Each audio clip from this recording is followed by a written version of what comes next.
Marty. Je sais pas ce qui se passe chez vous, mais ici, à Laval, ça va déménager un matin. J'essaie de tourner une vidéo depuis 3-4 fois. J'espère que ça va être la bonne cette fois-ci. J'avais fait 2 parties pour le vidéo quoi s'acheter, quoi choisir pour les skis alpins. Malheureusement, YouTube me bloqué ma deuxième partie.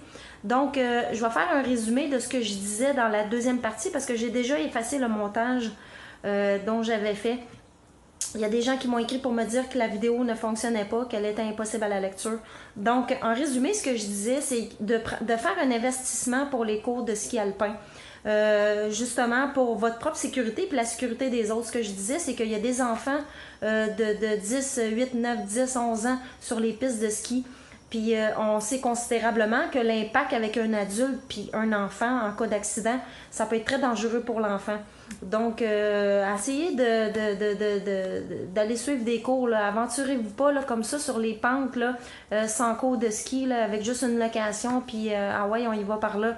C'est très dangereux. Là. Pensez qu'il y a des enfants aussi sur les pistes, puis ça peut être dangereux pour eux aussi. Ce que je disais aussi, c'est que quand vous skiez à l'heure du dîner, changez votre paire de bas.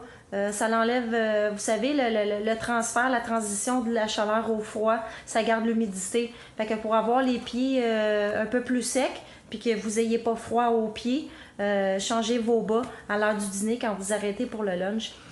En fait, c'est ça que je disais dans la deuxième capsule, dans la deuxième partie qui m'a été coupée par YouTube. Je sais pas pourquoi. J'avais aucune musique non autorisée, des trucs comme ça.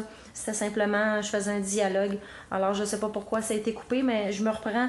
Je peux pas retourner, je peux pas reproduire la vidéo, mais je vous la fais en direct ici. Fait que c'est un peu ça que j'amenais dans la deuxième partie de quoi choisir pour les skis alpins. Je parlais aussi de la grandeur de votre pied, de la largeur de votre pied, que c'est important d'aller consulter quelqu'un sur place dans les magasins pour qu'il vérifie ça. C'est pas juste le look du ski qui est important. Ce qui est important aussi, c'est la grandeur de votre pied.